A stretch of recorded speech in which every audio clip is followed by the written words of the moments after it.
This project is called It's Not As Simple as Black and White, and it's bringing together football and theatre and play.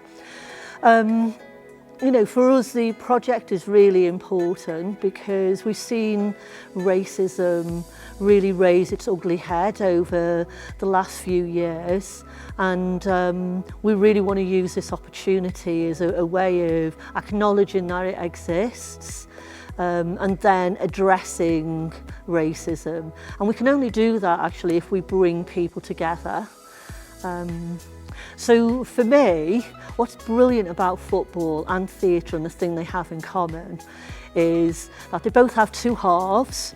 It's dramatic, and it brings strangers together in one space where they feel really passionate emotions, and just for that length of time, for the length of the play, for the length of the game, they're like one community.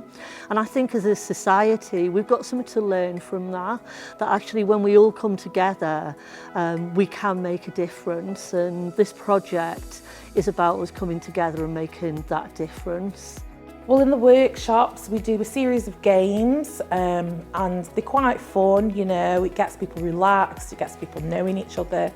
But the games have been constructive with certain nuances in there that kind of can be related to inequality and racism. So we talk about rules, we talk about what people have perceived from others whilst playing, and it really invokes a lot of really deep conversation, and you get some amazing perspectives. It's really important for the foundation, as one of our strategic outcomes is around cohesive communities and making Stoke-on-Trent a better place to live. So by doing the project we enable people to understand each other better, we bring people together, and we kind of use the metaphor of football that brings people together in order to provide a platform where people can learn together, can have meaningful conversations with each other around racism and learn together. I think the metaphor of football is great because we know that there's this division. Often people think of it as like two opposite and opposing sides, and people stay in their side. But I think what this project is doing is bringing everyone onto the pitch and making sure that they listen to each other, and I think listening is very key and vital to making sure that we understand other people's perspectives. The more collectively we are together about talking about racism and discrimination as well at all levels, I think, you know, the better it is, especially with, you know, the young that can be educated, the young people that support the game, love to come and watch the game and support their idols. Those are the ones that you can affect with the education side of it. So it's very important to talk about it. You know, there's discrimination in many ways, not just in actual racism, but, you know, sexism in the game and all those sides of it as well. You know, it's a big topic that has to be discussed. We're hoping to achieve an improved understanding, an improved early impact, that people understand some of the terminology around racism, some of the myths that surround it, and then on from that is actually get them to engage in conversations with people that might not have done so before. Through the workshops we set up scenarios where people can practice that terminology, how to challenge racism, how to work with people from different backgrounds, and hopefully they take that forward to, as I say, make Stoke-on-Trent a better place for people to live. It's 2021 and some of the things that go on, particularly in this city, should be left years and years ago. So we need to change these attitudes, if not now, when? It cannot continue to go on.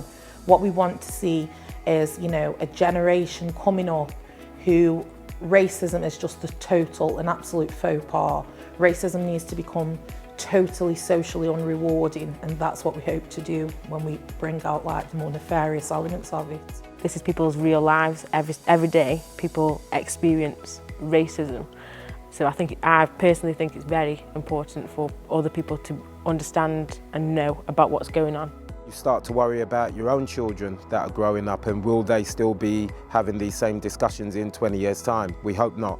We hope that we can educate society in general, we can educate your communities, and there's plenty of people working at it, you know, away from football as well. You know, when you look in community setups and development centres and stuff like that, it's something that we try and make people as comfortable as possible in the environment, regardless of colour or creed or wherever it might be. So for me, yes, it's a conversation that's still been spoken about, you know, 20 years for too long.